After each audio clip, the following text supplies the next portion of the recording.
Bueno, pues buenas tardes a todos, bienvenidos. Ahora sí que, si queréis, vamos dando comienzo a este segundo día de las cuartas jornadas de Afin Compliance, que ya hemos instaurado como una tradición, ¿no? Y venimos haciendo estos últimos años. Y tenemos con nosotros a Jorge Ferrer, socio de FINRE, que seguro que muchos de vosotros ya le ponéis cara y habéis hablado con él, que nos va a compartir una serie de reflexiones que yo creo que justo tras la entrada en vigor, ¿no?, de la ley Crea y Crece, creo que son de obligado cumplimiento en capital riesgo, ¿no?, con todas estas medidas que tratan de impulsar un poquito más este sector. Y no me voy a enrollar más porque luego sé que siempre nos falta tiempo, así que cedo la palabra a Jorge para no interrumpir, bueno, y porque sería un jaleo con todo el tema de los micros, no los vais a tener habilitados, pero vamos a intentar dejar unos minutitos al final de la sesión por si queréis pues realizar alguna pregunta o compartir alguna duda, ¿no?, al final. Así que nada, bienvenidos nuevamente y muchas gracias, Jorge, por estar aquí. Hola a todos, buenas tardes, Rocío. Lo primero, muchísimas gracias por la invitación. Estoy muy contento de volver a estar aquí y yo creo que desde el principio he participado en todas las jornadas y además creo que este es un tema que es muy interesante, que ya hemos comentado en alguna ocasión. Yo creo que hace 2 años hicimos una sesión también parecida sobre el régimen de alternativos. Hoy nos vamos a centrar un poco más en la parte de capital riesgo. Pero bueno, algunas de las cosas que aventurábamos que iban a pasar pues, se están produciendo y creemos que es algo pues muy transformacional en la industria, ¿no? Mi sesión va a estar sobre todo enfocada en ver un poco cuál es la tendencia, ¿no? La tendencia desde el punto de vista de negocio y operativo y qué creemos que va a ocurrir y luego a qué retos nos enfrentamos, ¿no? Como industria, ¿no? Pero también específicamente desde las áreas de control, ¿no? Y específicamente desde el área de cumplimiento normativo. Voy a compartir la presentación.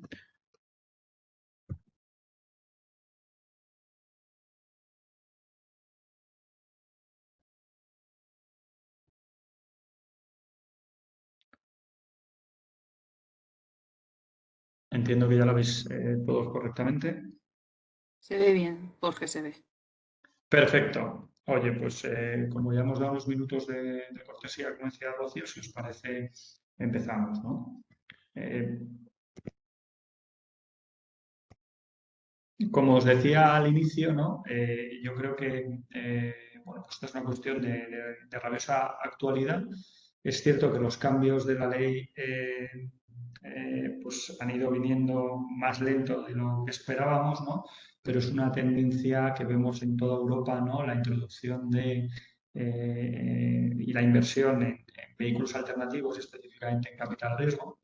Y como vamos a ver, pues bueno, pues España tiene una capacidad de crecimiento ahí muy importante y vemos que esa brecha se está cerrando. Lo que quiere decir es que cada vez hay un enfoque mayor a la distribución de ese tipo de productos entre las familias, ¿no?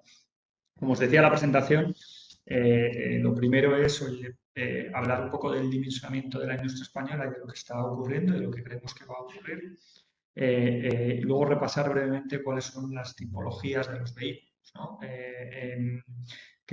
Como os imaginaréis, pues hay un crisol y seguro que os enfrentáis en vuestro día a día. Hay un crisol de vehículos muy distintos, con unas reglas pues también diferentes en función de pues, los subyacentes de inversión, la estrategia de distribución, la estrategia de captación y de cobro de incentivos, por ejemplo, ¿no? Por lo tanto, es algo a lo que le tenemos que prestar mucha atención, ¿no? Luego vamos a poner un poco de foco a las novedades específicas de la ley, que como sabéis, bueno, pues es la democratización, o como hemos llamado, la democratización del capital riesgo entre el inversor minorista. Y luego sí que me gustaría pasar brevemente por los retos que creemos que, como os decía, tiene la industria y como industria, pues también las áreas de control. Entonces, la realidad es que el incremento, y voy a ir de lo más grande a lo más pequeño, aunque el peso del capital riesgo dentro de los alternativos en España y en Europa es muy alto, es casi del 50%, ¿no? Pero no hay datos en todo lo fino que nos gustaría, ¿no? Respecto al capital riesgo. ¿No? Desde lo más grande, que es todo lo que son vehículos alternativos, ¿no? la realidad es que este año la industria va a acabar, por cálculos a valor liquidativo de cierre del 2020, acabó en 8 billones de euros, lo que supone un 13% de crecimiento, que es una cifra pues muy grande. Este año, las cifras que tenemos a 2021 y 2022, pues que el crecimiento va a ser también muy importante, y eso que ya evidentemente están ocurriendo cosas que a nadie se le escapa, ¿no? Que en el escenario de tipos que hemos vivido en los últimos prácticamente 10 años, pues los vehículos de inversión alternativa, específicamente el capital riesgo, pues son un vehículo atractivo por el alza que suponía, ¿no? Si os fijáis en la parte de la derecha, lo que se pone de manifiesto es que ha habido en estos últimos años un flujo de entrada neto positivo, ¿vale? En la creación de vehículos y en volumen, que es básicamente lo que se descompone este crecimiento que a finales de 2021, como decíamos, pues alcanzó los 8 billones de euros. Si nos vamos a analizar lo que ocurre en la industria de la banca privada, ¿no? Aquí tenéis reflejadas las 15 entidades que por volumen de activos suponen una comercialización más fuerte de este tipo de productos. Estas 15 entidades representan más o menos el 50% de lo que se comercializa en España, y estos activos y líquidos pesan aproximadamente 26.500 millones, que es una cifra que empieza a ser significativa. Y además, como os decía, el capital riesgo en concreto supone el 50% de la composición de las carteras de estos activos y líquidos. En cualquier caso, si vemos España comparada con los países de nuestro entorno, la realidad es que estamos lejos en la distribución de este tipo de productos entre inversores minoristas. La mayoría de los inversores en todas las industrias del mundo, pero de una manera pues, más acentuada en España, los inversores que concentran la mayoría de las inversiones de este tipo de activos son los inversores institucionales. Sin embargo, si nos comparamos en la parte de retail, estamos en un porcentaje también bajo, en el que se estima que las carteras de inversores minoristas europeos, esta tipología de activos, está ya por encima de los 10%, cuando en España no llegamos a un 5% y la tasa en capital riesgo sería de un 2%. ¿Vale? Aquí lo que podemos ver es, primero, cómo va mejorando la calidad de los datos, porque empezamos a tener cada vez en el histograma, en la tercera columna, el porcentaje de activos en inversores desconocidos se va reduciendo, porque se está poniendo mucho foco desde las autoridades europeas específicamente, pero también desde las locales, en identificar la distribución que se hace de este tipo de activos. Lo que vemos es que el peso de los hogares de estos inversores minoristas o de entidades sin ánimo de lucro, ¿no? Que sería básicamente el resto de la tarta de lo que podríamos considerar inversores profesionales o institucionales, está subiendo y se coloca más o menos entre un 14 y un 16%. En Europa, en España, como os decía, el porcentaje es mucho menor y no llegamos a tasas del 5%, ¿no?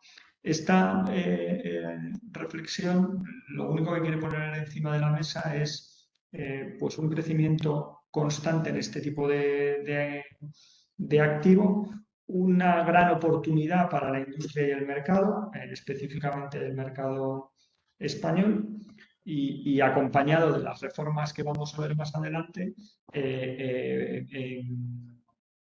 pues un movimiento que se empieza a producir en la industria española para comercializar este tipo de productos de manera más generalizada entre el inversor minorista. Evidentemente, y a nadie se nos escapa que la Comisión Nacional del Mercado de Valores, pues, la comercialización de este tipo de productos y a la gestión de este tipo de productos, cuando está pues, con gestores locales españoles o con carcasas locales españolas, le ha prestado una atención relativa porque la comercialización en el mundo minorista pues, estaba muy limitada. El foco del supervisor, y aquí la verdad es que estamos pues durante el 2022 y finales de 2021 hemos llevado 3 inspecciones de entidades grandes que empiezan a comercializar volúmenes importantes de este tipo de activo entre inversores minoristas, a las gestoras de inversión colectiva cerradas se les está empezando a mirar con el mismo rasero que las instituciones de inversión colectiva abiertas, las SGICs, ¿vale? En términos de estructura, es decir, de los recursos y la organización que necesitan, como en términos de ámbitos de supervisión y control, ¿no? Que tienen que establecer en términos de procedimientos y controles. ¿Y por qué ocurre esto? Yo creo que lo vamos a ver a continuación, ¿no? La realidad es que cuando tú te enfrentas por tipología de activo y por tipología de instrumento financiero al mundo de la inversión alternativa, y le vamos a poner un poco de foco al capital riesgo, la realidad es que hay un crisol de vehículos distintos que se utilizan para distintos subyacentes y con distintas estrategias, ¿vale? Que provocan pues, un entorno muy complejo a la hora de estructurar este tipo de productos y distribuirlos, ¿no? Cuando nosotros vamos a enfrentarnos, y esto es una tarea que desde el punto de vista de las áreas de control pues también es francamente importante, ¿no? Pues cuando en nuestra entidad plantean estructurar un tipo de inversión, tenemos que ver que básicamente encaja desde 3 perspectivas. La primera perspectiva es, lógicamente, la estrategia de inversión. ¿Qué quiero distribuir? ¿Dónde está mi valor en términos de gestión? Y en función pues, de dónde esté, pues será un vehículo u otro. En la diapositiva que veis en pantalla, por el tipo de subyacente, pues tenéis una serie de vehículos que están centrados en la inversión inmobiliaria, en real estate, como pueden ser las instituciones de inversión colectiva de inversión inmobiliaria y las FOCIMIs, que representan un porcentaje pequeño de la gama de productos en su totalidad. Como os decíamos, la parte de private equity, de capital riesgo, donde hay una serie de vehículos que están muy focalizados tanto a nivel nacional como a nivel europeo, pues, evidentemente las entidades de capital riesgo de nuestra ley 22-2014, pero también los fondos de capital riesgo europeo, los fondos de emprendimiento social europeo y los FILPES, que sabéis que hay una regulación que viene muy importante, una reforma muy importante, aunque desgraciadamente todavía nos quedan bastantes meses para que entre en vigor de este último reglamento. Y luego tenemos las instituciones de inversión colectiva de inversión libre y las instituciones de inversión colectiva de inversión libre, ¿no? La estrategia de las instituciones de inversión colectiva de inversión libre pues es una estrategia más de fondos de fondos. La estrategia de instituciones de inversión colectiva de inversión libre pues suele estar ligada a la inversión en activos cotizados, si bien se está utilizando también para distribuir activos pues de estrategias más alternativas e incluso de estrategias de capital riesgo, y ahora veremos por qué, con estructuras master feeder, y luego, pues como os decíamos, ¿no? Un porcentaje nuclear está centrado en las entidades de capital riesgo españolas y europeas. Las que veis que están en la presentación tachadas, están tachadas porque no están focalizadas específicamente en el capital riesgo ni se están utilizando con ese objetivo, ¿no? Así que vamos a repasar las que no lo están. Como os decía, las instituciones de inversión colectiva libres, sabéis que son unas instituciones de inversión colectiva financieras de la Ley 35/2003, que lo que básicamente pueden invertir en todos los activos de los fondos armonizados, pero la norma lo que te permite es tener una libertad en cuanto a los márgenes de concentración y a los subyacentes. Tanto es así, pues que sabéis que se permiten tener instituciones de inversión libre, pues básicamente con estructuras master feeder, con un enfoque de look-through, donde el 100% de la institución de inversión libre invierte en otro vehículo. Ese vehículo, por ejemplo, podría ser un private equity con una estrategia pura de capital riesgo. ¿Vale? La realidad de este punto es que las instituciones de inversión colectiva, de inversión libre, se pueden distribuir, lo veremos adelante, a inversores minoristas, pero la Comisión Nacional del Mercado de Valores, aunque no ha seguido un criterio muy homogéneo y ha habido veces que ha autorizado vehículos con estructuras master feeder que se podían comercializar a minoristas por encima de 100.000 euros, aunque el subyacente no se pudiera comercializar a minoristas, desde hace ya varios meses ha cambiado ese criterio y es muy exigente en esa distribución. Con lo cual, si yo quiero hacer estructuras master feeder para la distribución a minoristas, no voy a poder utilizar una institución de inversión colectiva a día de hoy libre. Para hacerlo para profesionales sí, y es algo que se ha hecho y se hace con relativa habitualidad, porque como sabéis también, el registro de producto extranjero para comercialización en España cuando no es armonizado es muy complicado. De hecho, la CNMV no ha registrado ningún producto en la actualidad, a no ser que sean los que tengan marcha en europeo. Las entidades de capital riesgo españolas pues son entidades de capital riesgo que estas, como sabéis, sí que hacen inversión directa en sociedades no cotizadas, sociedades que son siendo cotizadas van a dejar de cotizar, y también te permite la norma hacer estructuras de fondos, ¿vale? Exigiéndote que serían fondos de capital riesgo, exigiéndote un límite del 25% de diversificación en un periodo de 36 meses. Es decir, podrías hacer una entidad de capital riesgo que invirtiera en otros vehículos de capital riesgo. Y los fondos de capital riesgo europeos y los fondos de emprendimiento social europeo pues son vehículos que son de inversión directa, que son más flexibles en cuanto a política de inversión, te permiten hacer deuda, ¿vale? Pero que no están pensados para hacer estructuras master feeder. Por último, el FILPE, que también lo tenemos en gris, es un vehículo que es un vehículo para inversión a largo plazo, de inversiones a largo plazo, que se ha utilizado tradicionalmente para infraestructuras, que también goza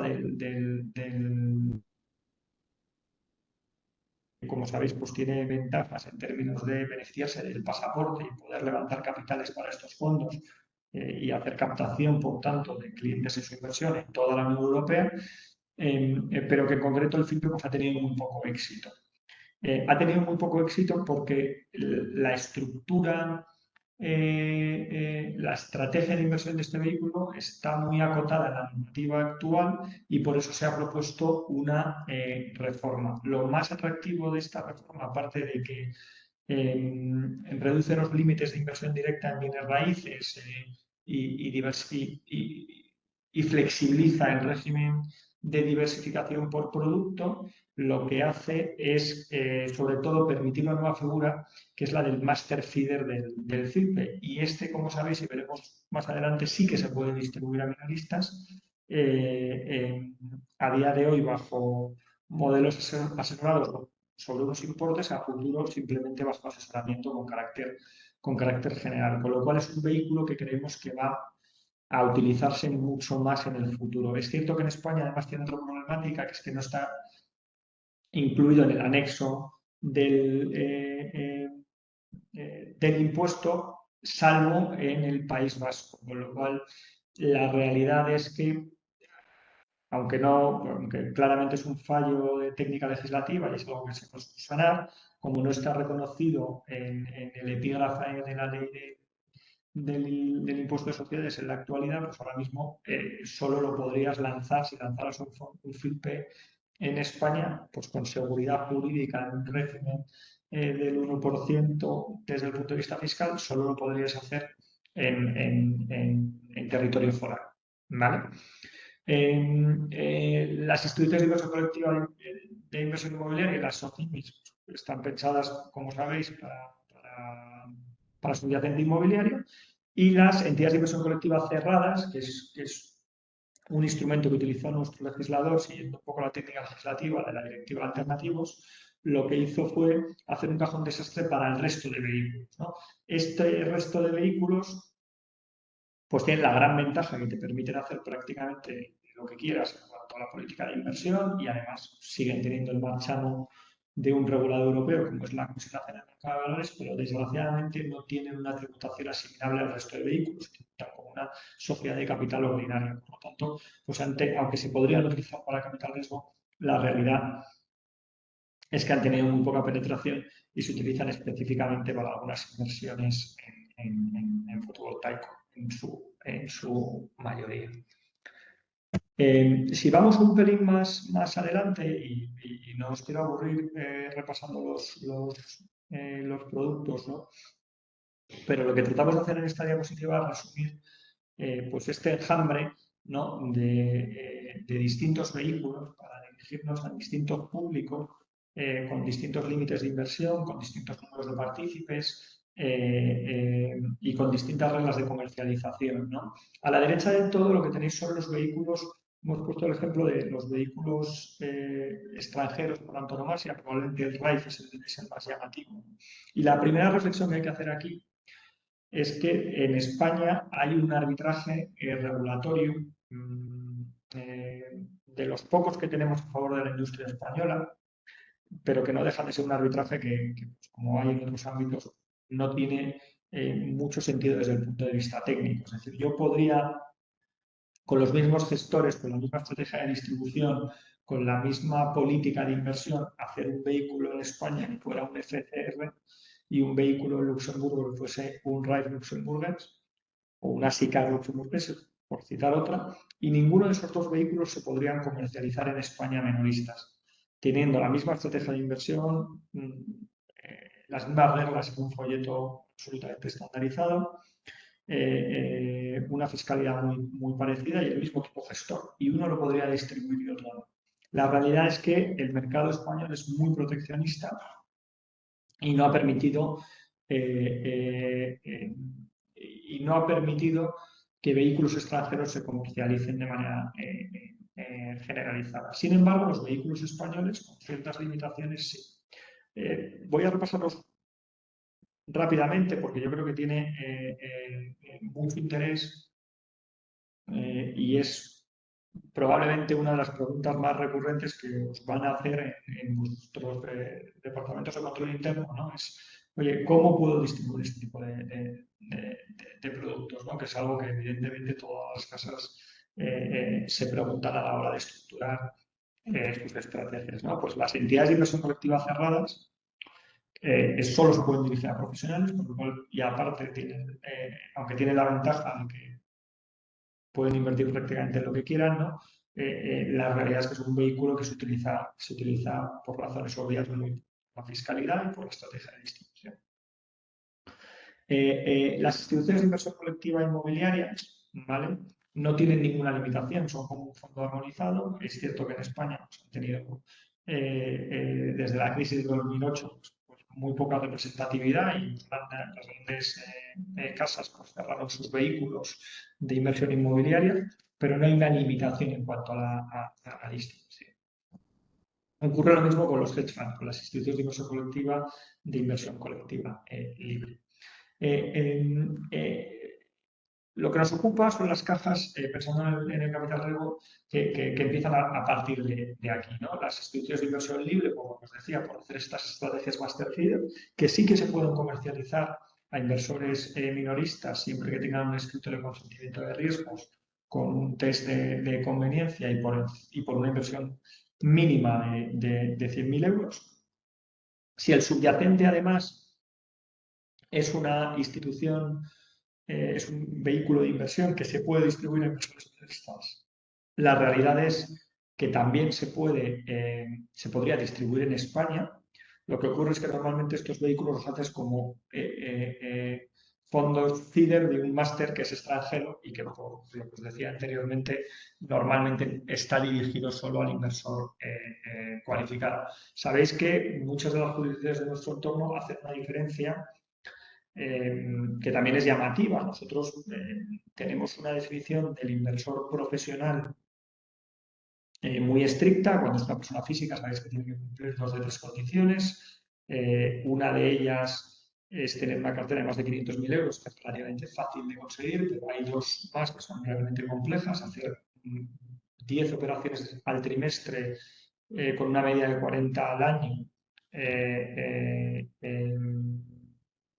en productos similares a los que quieres invertir o haber trabajado en el sector financiero al menos un año teniendo conocimientos específicos del producto en el que quieres invertir. Eso hace que la población a la que te puedas dirigir como profesional sea realmente pequeña. ¿Vale? En las jurisdicciones de nuestro entorno, esa definición de inversor profesional no existe. Existe el inversor cualificado y cualifica simplemente por el umbral en el que invierte. Los 125.000 euros de inversor cualificado de la normativa luxemburguesa, pues se extiende mucho, ¿no? Y muchas veces dicen, no, este es un producto que sí que puedes invertir más de 125.000 euros. Pero, pero eso no quiere decir, son 125.000 euros por el público objetivo para ese producto, pero eso no quiere decir que esa norma sea una condición suficiente, es una condición necesaria, pero no suficiente. Tienes que cumplir también las condiciones de la distribución en España. Y por tanto, si tu inversor cumple dos de las tres condiciones que he dicho anteriormente, sería un profesional. Si hiciera más de 125.000 euros, podría invertir. Pero si no lo es, será considerado minorista y, por tanto, en esta estructura de institución de inversión colectiva, de inversión libre, pues no podría llegar a invertir. Las entidades de capital riesgo española que pueden invertir 100.000 euros con un escrito de consentimiento de riesgos y un ejercicio de conveniencia, ¿vale? También podrían ser asesoradas por idoneidad. Y los CESES y los CCRs europeos iguales.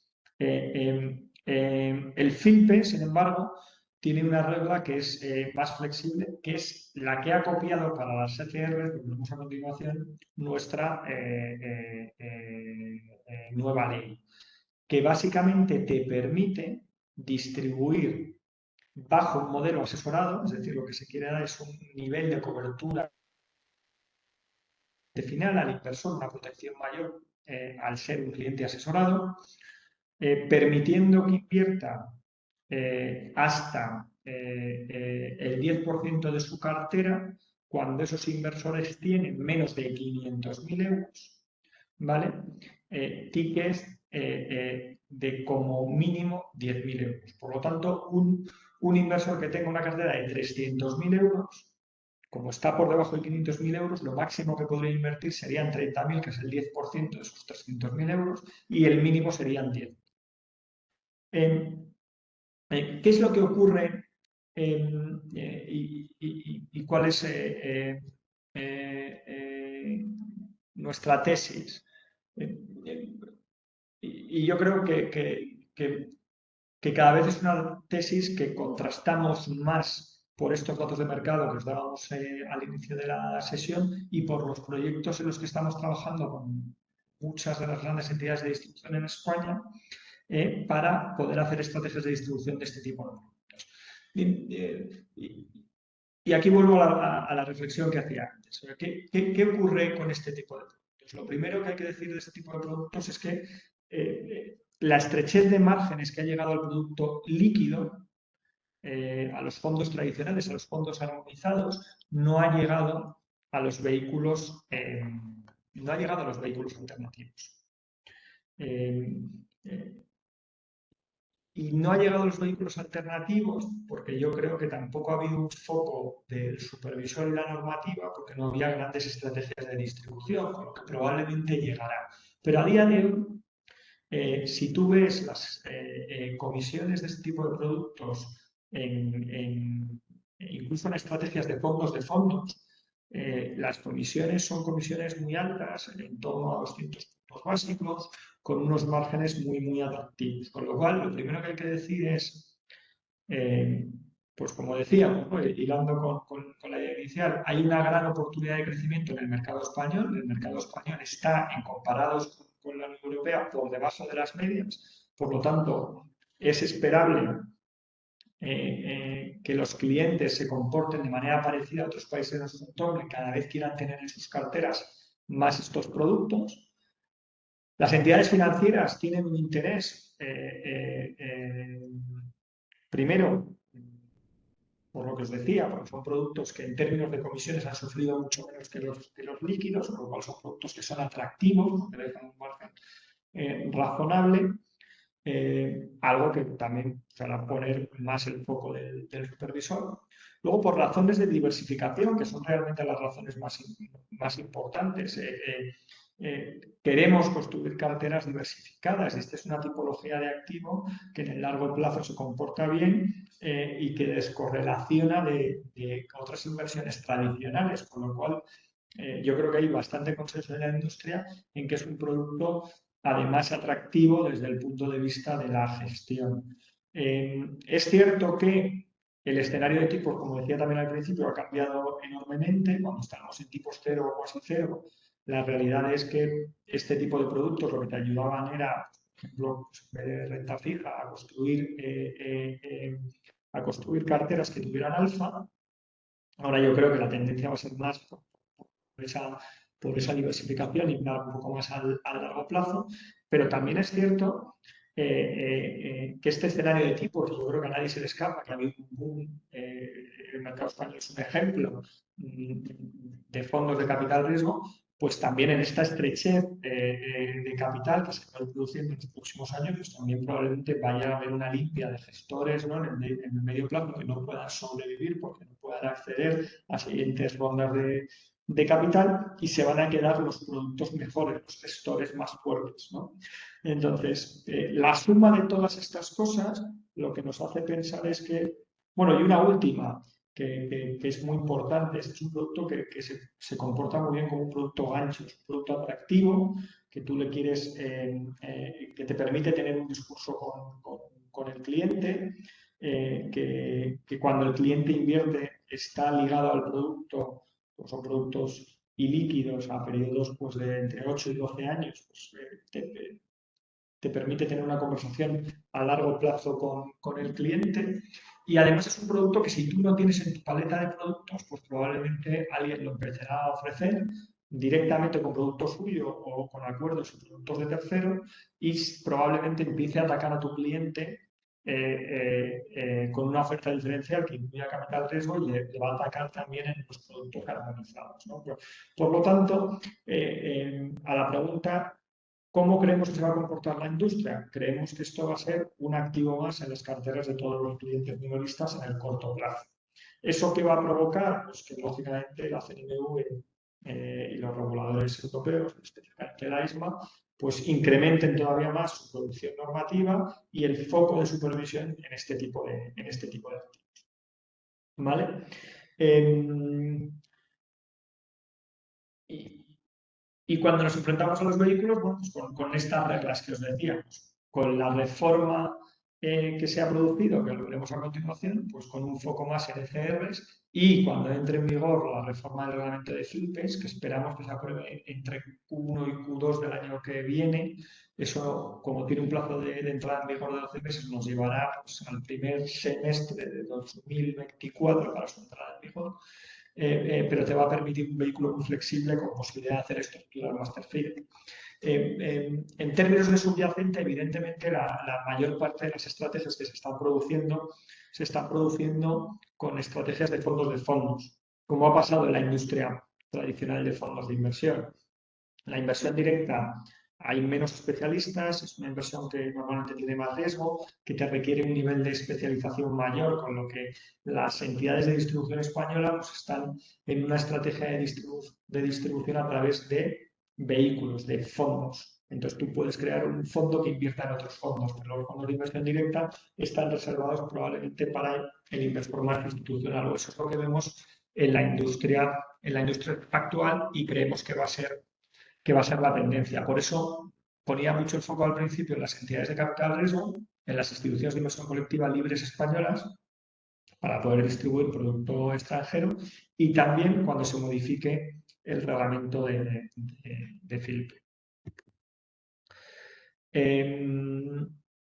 Aquí lo que os contaba con un poco más de detalle es precisamente esta limitación que hay en términos de arbitraje entre productos extranjeros y productos nacionales. ¿Cuál es la comercialización de todos estos productos? Pues la que nos podemos imaginar en cualquier otro producto. O sea, no se diferencia un producto armonizado de un no armonizado. Siempre va a haber un paso de información precontractual, va a haber un paso de información contractual y va a haber un paso de información postcontractual. Evidentemente cambia en función de los vehículos, pues lo que le tienes que dar a tu cliente en términos de información precontractual, aunque la parte de costes y gastos sabéis que se tiene que entregar de todas las maneras. Pero los documentos de riesgos informativos pues, son distintos. Una información precontractual, pues igual, no es lo mismo un compromiso de inversión que una orden. Pero nuestro íterin mental y el íterin mental de la normativa en estos aspectos pues es exactamente la misma. Lo que sí que creemos es que hay una opción, o sea, otro de los aspectos que creemos que es muy importante cuando tú haces la estructuración de estos productos, ¿no? Es ver cómo lo vas a distribuir. Sabéis que la normativa, pues, gestión discrecional de carteras, pues es lo más flexible, porque tú le estás dando un mandato a tu gestor para que tome las decisiones por ti. En la parte de asesoramiento, pues si estuvieras en un modelo de asesoramiento independiente, donde le cobras al cliente por saldos, pues, no hay mucho problema. Cuando hay una distribución, sin embargo, de producto, no a través de un cobro explícito, sino a través de retrocesiones, la realidad es que los modelos se hacen más complejos. Es cierto que puedo hacer un seguimiento continuo de la idoneidad del producto dentro de la cartera, que me permitiría cobrar los incentivos, pero también es cierto que estos productos, ese seguimiento de idoneidad tiene probablemente menos sentido, porque es un producto que es muy líquido, con lo cual una vez hecha la inversión, seguir justificando que te permite el cobro de manera recurrente es complejo. En una ejecución, en un modelo de comercialización o ejecución, la realidad es que si haces la complejidad está que no hay tanta oferta de productos alternativos, aunque creemos que eso, pues, por esta tendencia de mercado que os estábamos diciendo, va a cambiar de manera significativa, pero la realidad es que a veces en periodo de fundraising no coinciden dos vehículos de captación de inversores con características similares. Es cierto que si vas a inversiones alternativas en general, pues eso puede ser una verdad a medias, pero se acentúa mucho cuando distribuyes capital riesgo, ¿no? Por lo tanto, en la parte de distribución también siempre es muy importante tener en mente cómo se va a distribuir. Y esto depende siempre de dos variables, ¿no? Y de dos elementos en la cadena, el distribuidor y el fabricante. Por el lado del fabricante, cuanto más reconocido es y mejor es su producto, pues lógicamente va a poder imponer más sus normas de comercialización y podrá pagar o no saldos medios, podrá pagar una comisión de suscripción, que es muy habitual también en este tipo de productos, una combinación de ambas. Igual que las redes que tengan grandes redes de distribución, pues podrán buscar a gestores especializados que les hagan producto a medida. Lo veremos más adelante, pero una de las grandes discusiones en la distribución de este tipo de productos a minoristas es gestionar las llamadas de capital, ¿no? Como sabéis, pues en este tipo de inversiones los inversores no, al gestor no le interesa que la inversión se comprometa desde el principio, porque al ser una inversión muy líquida, eso lo que está mermando es va a tener que gestionar un capital que va a tener que estar en tesorería para poder ejecutar las operaciones en las que quiere invertir. Eso le va a mermar el TER, porque lógicamente pues, la rentabilidad esperada de una inversión de capital riesgo es mucho más alta que en una inversión líquida. Con lo cual, el negocio se estructura a través de llamadas de capital, como no puede ser de otra manera, donde hay un compromiso de inversión irrevocable por parte del inversor de aportar hasta X unidades monetarias y le vas pidiendo esas unidades monetarias a medida que tú vas a ejecutar las inversiones. De nuevo, cambia mucho dependiendo del subyacente. No es lo mismo fondos de inversión directa que fondos de fondos. Probablemente las llamadas de capital están más organizadas. De hecho, la tendencia que vamos a ver en el mercado, nos cabe poca duda de ello, es que las grandes redes de distribución van a forzar a los distribuidores a que les hagan productos con pocas llamadas de capital, una llamada de capital o dos llamadas de capital, donde además pues, las entidades bancarias van a tener una ventaja competitiva, porque al final gestionan las cuentas de efectivo asociadas a las cuentas de valores de los clientes, con lo cual al gestionar la cuenta de efectivo podrá exigirle al cliente que tenga determinado saldo para operar en este segmento y eso lo que va a hacer es pues otorgarles una ventaja competitiva porque podrán controlar esas llamadas de capital que muchos otros no pueden hacer, ¿no? Si seguimos un poco más adelante, vamos a ponerle el foco a la novedad que introduce la ley CREA y CRECE, ¿no? Que básicamente, con bastante retraso y además separando la entrada en vigor que inicialmente iba a afectar a las instituciones de inversión libre y al capital riesgo, como sabéis, solo ha entrado en vigor para el capital riesgo. Esperamos que entre en vigor para las instituciones de inversión colectiva e inversión libre. Creemos que no ha sido así porque no se quería fomentar una flexibilización del régimen de distribución de las sociedades de inversión libre para que en la transición de la ley antifraude de SICAPs pues no hubiera una contaminación grande y de todas pasáramos de un problema de SICAPs a un problema de libres, ¿no? Que todas las SICAPs se reconvirtieran en instituciones de inversión colectiva de inversión libre al reducir los límites de comercialización, que sabéis que ahora mismo son al menos 25 inversores de 100.000 euros, pues si te permitían hacer inversores asesorados, tickets de 10.000, pues probablemente podrías construir carteras de institutos de inversión libre pues muy similares a las SICAPs actuales. Solo por dejarlo claro, estoy absolutamente en contra de la reforma que se ha hecho de la SICAP, que no deja de ser demagogia pura y una institución de inversión colectiva con forma fiduciaria de un fondo, pues tributa exactamente igual, de hecho mejor que una con forma societaria, que la societaria pues tiene ciertas normas pues, para evitar precisamente pues, que estos vehículos fueran cerrados. Pero bueno, esta es otra conversación de la que hemos hablado muchas veces y que está realmente manida, ¿no? Pero yo creo que esa es la razón de fondo por la que la reforma de la ley CREA y CRECE ha afectado solo a la distribución de entidades de capital riesgo. ¿Y qué ocurre con las entidades de capital riesgo? Pues las han equiparado al régimen del ELTIF. Esto es algo que ya aventuró el antiguo presidente de la Comisión Nacional del Mercado de Valores, el director general, hace unos años, promoviendo este cambio en la normativa. ¿Y eso qué va a permitir? Pues lo que va a permitir, como os decía, es que las grandes redes de distribución a un cliente que probablemente es el cliente más numeroso y que más margen les da, que es ese cliente que está entre banca personal y banca privada, una banca personal algo alta y una banca privada baja, le van a poder distribuir este tipo de productos. Se los van a poder distribuir de manera asesorada para carteras de menos de 500.000 euros. Claro, cuando el límite estaba en 100.000 euros, eso te hacía que tenías que estar pensando ya en inversores por encima casi de 1 millón de euros para que su inversión en este tipo de activos no superara un 10. La realidad es que al bajar los límites yo podría acercarme a clientes de carteras de 300.000 euros y promoverles una inversión de 30.000, como os decía, entre 10.000 y 30.000 euros en este tipo de activos.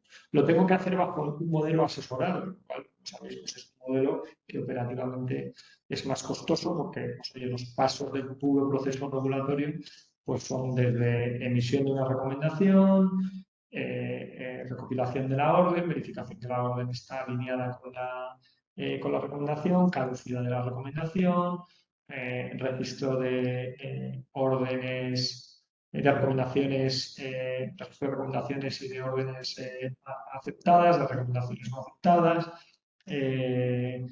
control de la idoneidad, etc. Pero, como os decimos, creemos que el mundo va a ir claramente por aquí y que tiene una ventaja enorme en la distribución de este tipo de activos, que va a ser una tendencia en los próximos años. Voy a tratar de ir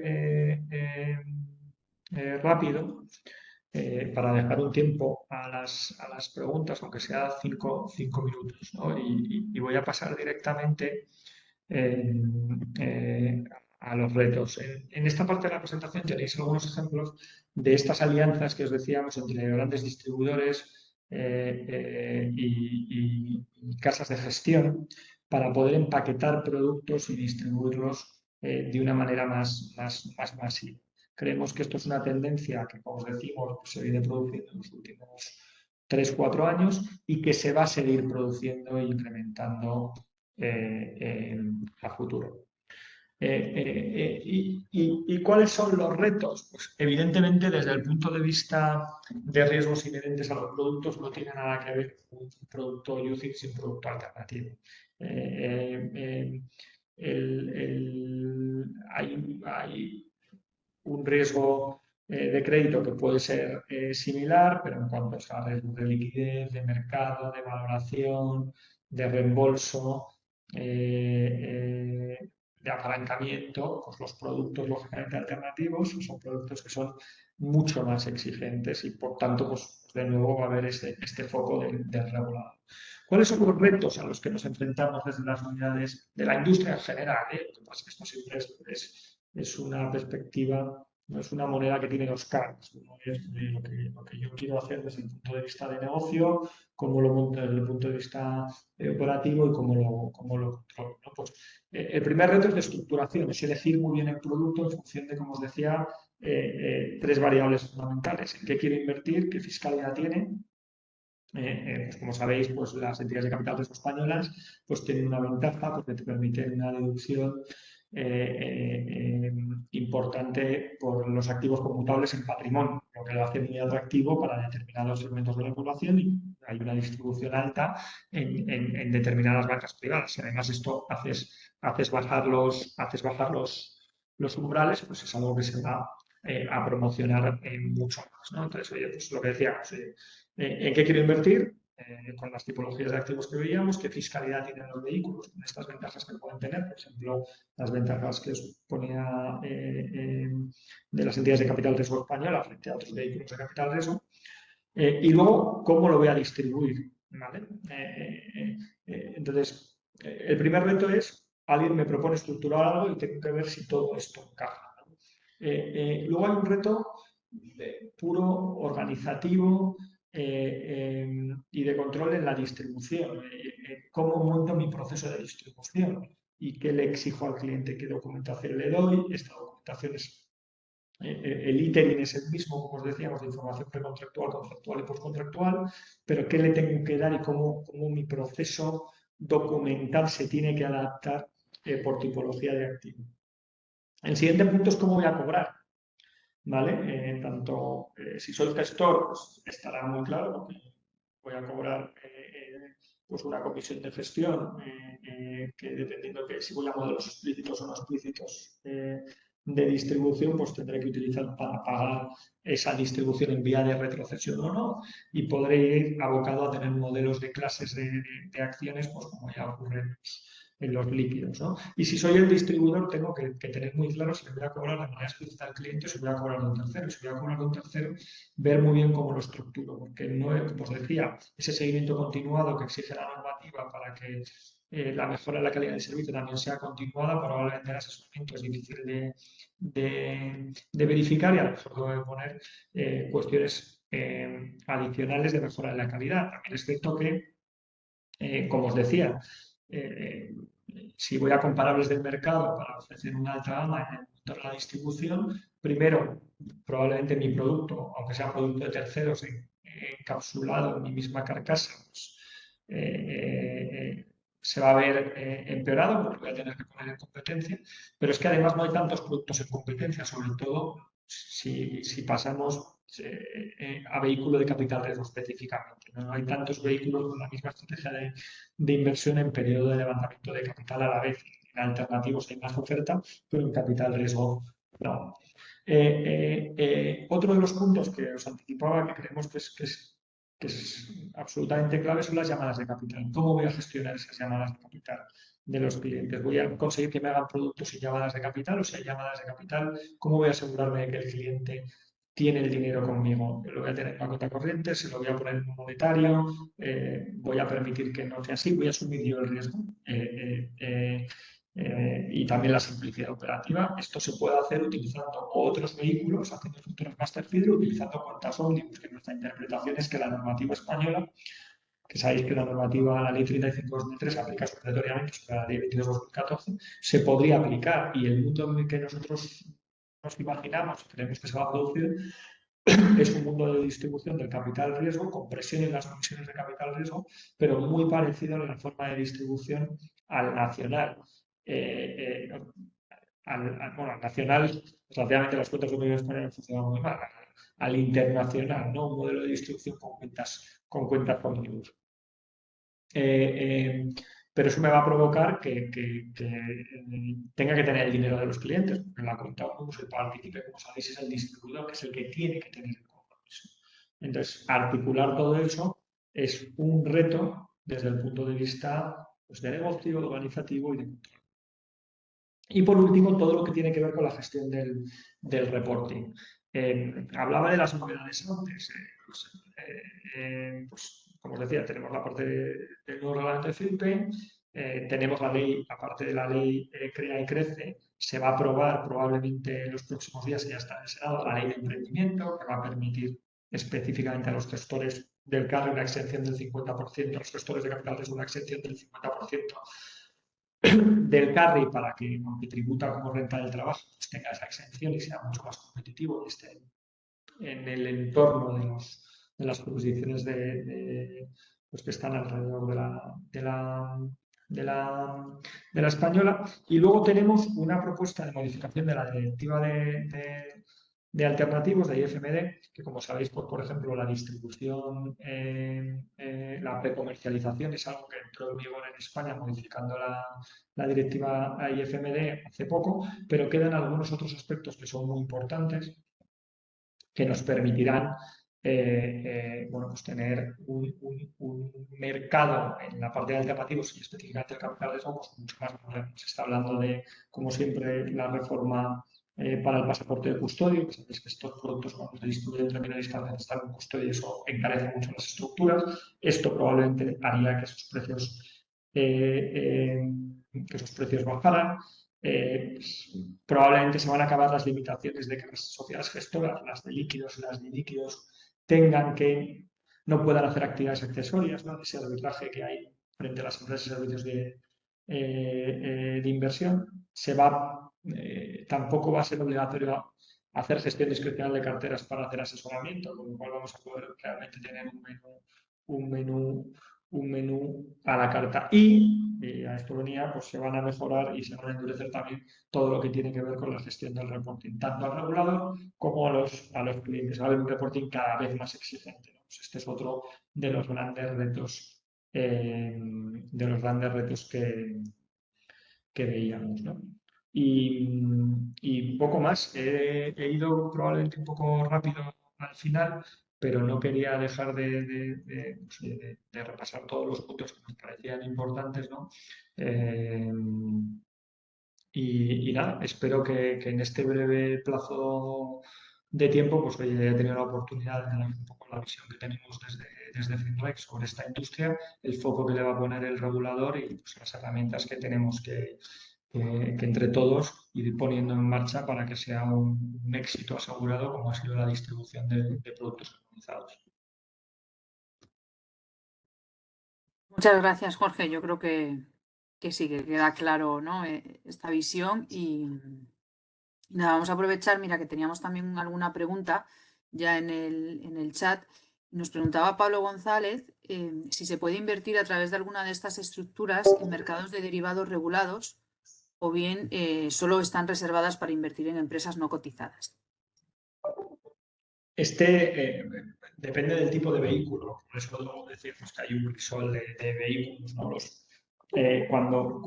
Cuando te enfrentas a esa pregunta, lo primero que piensas es si son fondos abiertos o no abiertos. Si son fondos abiertos que están regulados en la Ley 35/2003, como pueden ser las instituciones de inversión colectiva libres o las libres de libres, esas sí que pueden invertir de manera directa. Cuando te vas a los vehículos extranjeros, pues, RAI, unas ventajas que tienes que prácticamente puede invertir absolutamente en todo y con unas reglas muy flexibles, pero tiene la problemática de que no lo puedes distribuir en minoristas. En cambio, si te vas a las figuras de capital riesgo español, no, estas tienen muy acotado en qué pueden invertir.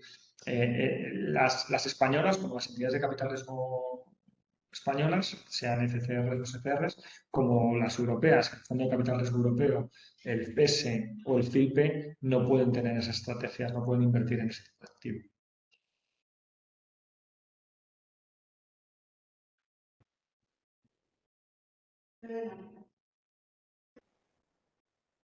Bueno, no sé si queda alguna pregunta más. Yo creo que esta está perfectamente respondida. Y bueno, en cualquier caso, mientras tanto, pues agradeceros vuestra asistencia. Y mientras dejamos un minutillo más por si hay alguno que se anima, ¿no? Que parece que hasta que no se lanza la primera pregunta no vienen las otras. Pues aprovechamos también un poco para repasaros la agenda, que nos queda mañana dos charlas también bastante interesantes. Por la mañana abordaremos, ¿no? Los nuevos cambios que tienen que ver con el DFI, para que ya sabéis que el 1 de enero del 2023 tienen que estar adaptados al reglamento PRIPS, ¿no? Para que puedan ser comparables con el resto de productos. Bueno, y la verdad que está generando ciertas dudas y mañana repasaremos un poco. Y cerraremos las jornadas por la tarde con, con la directiva o con la iniciativa DORA. ¿Vale? Nos lo contará también María Vidal, que es socia especialista en protección de datos de FinRec 360 también, que creo que es es una buena oportunidad porque la verdad que siempre sus conferencias son bastante informativas, pero sobre todo formativas, ¿no? Aprendemos mucho siempre con ella. Oye, Y pues, sí, pues parece que ya no hay nada, más preguntas. muchísimas gracias y nada, si tenéis cualquier duda a través de Rocío directamente, pues en mi contacto, pues oye, nos lo hacéis llegar y estaremos encantados de responder. Muchas gracias otra vez a Cinco Playas por invitarme y nada, estoy encantado de que todos los años haya este tipo de jornadas y sobre todo que a pesar de que hay partido de España, pues os sumáis tanta gente. Pues gracias a ti, Jorge, por estar siempre. Y a los demás, Nada, si no, no podríamos hacer esto. Buena tarde. nada, adiós, Rocío, muchas gracias.